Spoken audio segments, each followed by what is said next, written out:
সে প্রতি রাত্রে জিনার পিছনে বর্তমান টাকায় 50 থেকে 60 লক্ষ টাকা খরচ করত। বনি ইসরাইলে এক বদমাশ ছিল যার নাম ছিল কিফিল। সে প্রতি রাত্রে জিনার পিছনে বর্তমান টাকায় 50 থেকে 60 লক্ষ টাকা খরচ করত। আর এটা তার নেশা ছিল। আল্লাহ তাকে এত টাকা দিছিলেন যে পাহাড় পর্যন্ত তার টাকার সামনে হার মানত। একদিন এক মেয়েকে নিয়ে আসছে, কামরার ভিতরে ঢুকায় বলতেছে আমি প্রস্তুতি নিয়ে আসতেছি। যখন নিয়ে আসছে প্রস্তুতি, তো দেখে মেয়ে অজরে কাঁদতেছে। তো বলতেছে ওই মেয়ে কাঁদিস কেন? আমি তো তোকে টাকা দিয়ে নিয়ে আসলাম, তুই নিজেই আমার হাতে ধরা দিলি, আমি তো তোকে জোর করে আনি নাই। তো মেয়ে বলতেছিল শোন কিফিল, আমি বাজারি মেয়ে না, আর এটা আমার পেশাও না, যে কোনো বিপদের কারণে আমি তোর হাতে ধরা দিতে বাধ্য হয়েছি। কিন্তু কাঁদি কেন জানিস?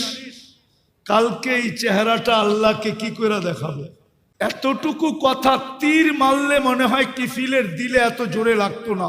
এতটুকু কথা এত জোরে লাগছে, কিফিল একটা চিৎকার দিয়ে মাটিতে পড়ে গেছে। বলছে বোন, একদিনে তোর এই অবস্থা, এখন পর্যন্ত কর্ম তো ঘটে নাই, তাই তোর এই অবস্থা, কালকে আমার কি হবে?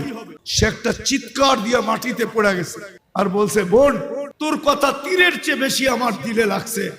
আমি হাত তো দূরের কথা, তোর গায়ে আঙ্গুলও দিব না, টাকার থৈলি তোকে দিয়া দিলাম, কিন্তু একটা অনুরোধ করতে বলবো না। বলছে সেই অনুরোধ কি? বলছে তুই চোখের পানি দিয়ে আল্লাহকে একটু বলে দে না যে আল্লাহ যেন আমার তওবাটা কবুল করে। আমি তওবা করলাম। ওই রাত্রেই কিফিল মারা গেছেন।